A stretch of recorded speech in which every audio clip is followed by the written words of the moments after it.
Hey, this is Mitch from Castro Valley Fitness. How are you all doing today? Welcome to this week's Friday workout. We're going to do something a little different today. We're going to call this one the workout and a half, and you're going to understand why that is when you see what we're going to do. So let's get started. Okay, so let me just give you a quick explanation of what I mean when I say workout and a half. So what we're going to be doing today is we're going to take an exercises that we've been doing straight along here, but we're going to add a half rep in after each rep. So I'll show you the specifics of that as we go. But what we're trying to do here is we're trying to increase the amount of what we call time under tension. And you're going to be building a lot of tension when you do these half reps, because you're going to be stopping at a point where your stability is kind of at its weakest point, and then you're going to restart the rep, and I'll show you what that means. So what we're going to be doing here when you do that is you're going to force yourself to build tension where it's most useful in those positions. Okay, so you'll understand what I mean a little further when you actually do the exercises. So we're going to start with squats. So I'm going to use my sandbag. The sandbag that we. If you have any question on how to build a sandbag, went over this in the video last week. If you haven't built one, what are you doing? But you can use a band, you can use a weight, whatever you want. You can even go body weight if this is a little challenging. That's fine as well. Just push yourself a little bit. So what we're going to be doing, the movements that we're going to be doing, we've done. So I'm not going to describe them in detail, but what we're going to start with is a squat, come up, and then we go half squat and then back up, and that's one rep. So squat and a half. Back up, okay? So you do one of these at a time and it's not that much, but when you do a set of 6 or 8, it really tends to add up. Now, as always with squats, I want you to concentrate on your feet. I want you to grab the floor with your feet. Think heel, big toe, little toe, grab the floor, pull it apart, okay? So we're trying to keep tension in our hips as we're doing this exercise. Because what we don't want to have happen is on the half rep in particular, you kind of halfway it and then just kind of stick your knees forward. We don't want that. We want the reps to look just like if we were to take a regular rep and just pause it halfway through. That's your position, okay? So that's the squat and a half. Let's move on. Okay, so the next exercise we're going to do, as you see, I'm down on the floor, so I will give you 3 guesses as to what this exercise is going to be. You're right, push-ups. Push-up and a half. So what we're going to do here is we do our push-up, come up, halfway, back up, okay? Now, really important with the push-up here is that when you're doing that half rep, just like we always talk about, what I just talked about with the squats, grabbing the floor with your feet, pulling it apart, we're going to do the same thing with our hands with a push-up. I've talked about this many times. So you're going to grab the floor, pull it apart. Think about pulling yourself down into that push-up position, not resisting, okay? So let me show you the difference on how that could look. If I have a good position here with my half push-up, if you see my position of my elbows, you see how it's kind of kind of coming down a little bit as I grab the floor, pull it apart. See that position there? Or if I just kind of let my hands just relax and just resist that movement, it's going to look more like this. So you see, this is the kind of position I have in my upper body when I do it that way, as opposed to pulling myself down, boom.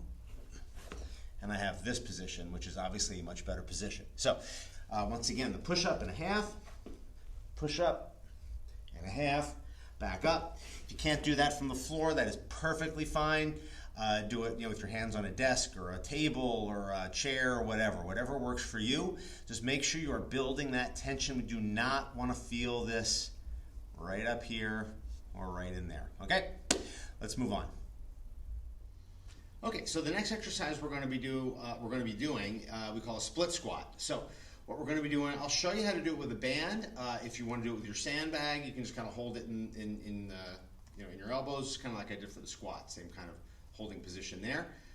So I'll show you this, then I'll show you how to use the band. So what you're going to do is get a nice long stride. Very important that you get a long stride here, and I'll show you why.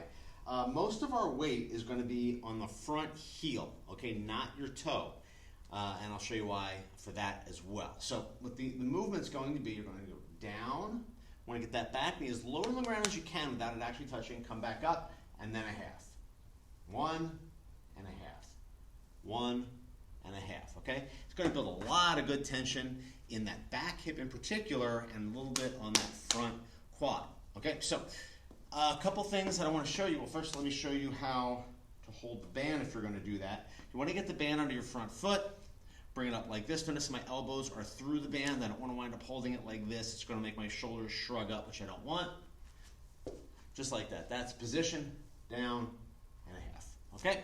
So the reason that we want to make sure that we first have a long stride is if we don't, there's nowhere for you to go, really. You're just going to wind up kind of hunching over, okay, which we don't want. Want to get you a nice long stride here so you can stay nice and upright, not lean forward as you're doing this, and you have kind of room to go down. I want you to think of this as an up and down movement, not a forward to back movement. Up and down, just watch how that back knee just goes straight up and down, as opposed to forward and back. Watch what happens to my front knee if it goes forward and back. That. Not good for that front knee, and that's another reason I want you to make sure the weight is on your heel, not your toe. If you feel the weight transfer over to your toe, that's going to mean that that knee is kicking forward, which we don't want. Okay, so that is the split squat and a half. Let's move on. Okay, so this exercise we're going to call Lawnmower Row with one arm hold. So it's not exactly a 1.5 rep, but it's kind of similar in that you're going to be doing a full rep with one arm, and in this case, a hold with the other arm. So it's similar but different. The exact same but completely different. So what you're going to do, grab your band, same band used for the split squat if you're using that. You do need a band for this one. If you don't have a band, you can use dumbbells or something like that, but you need separate weights in each hand. It's very important. Okay, so we're going to get the band under one foot. We're going to get back into the split squat position, okay? So kind of, back leg back pretty good. Most of your weight on your front heel. What I'm going to do is I'm going to bring both bands back. When I do that, make sure, again, as always with the row, this is not an arm exercise. I see people do this sometimes, and they just they just shrug that right up there. It's all arm. It's not an arm exercise. It's a back exercise. Use those muscles right there. Something else I've talked about in many, many of these videos. So bring it back. One arm is going to hold. The other arm is going to row. So I'll show you this. I'm going to hold with my left arm, row with my right arm, okay? I'll show you this from the front. Row, one arm holds, one arm rows.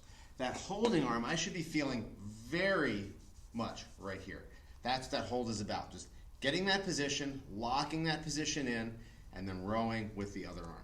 Okay? So that's the Lawnmower Row with one arm hold. All right, we're going to finish off with what we call a Pallof Hold. There's a million different versions of this.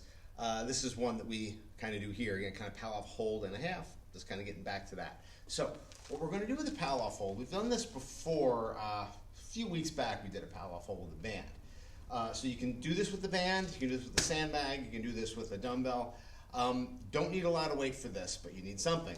So what you're going to do here, first thing, before I do anything, I'm going to make sure that my feet are pointing straight ahead. Very important here. So I don't need a real wide stance, maybe shoulder width, something like that. Feet pointing straight ahead. I'm going to make sure that I'm standing nice and tall, that my core is set, and that my hips are in a good position. So you notice I'm not like this or like this. I want to make sure that I'm pretty straight, and I'm taking that breath, setting that core nice and tight. Because what I don't want to have happen with this exercise is get any kind of hip movement or shoulder compensation. Okay, so I'm going to stand here nice and easy, set that core. Now when I'm moving here, very important to remember, I'm not concentrating on my arm movement. You'll see what I mean in a second. I'm concentrating on keeping my tension here and keeping my hips not moving.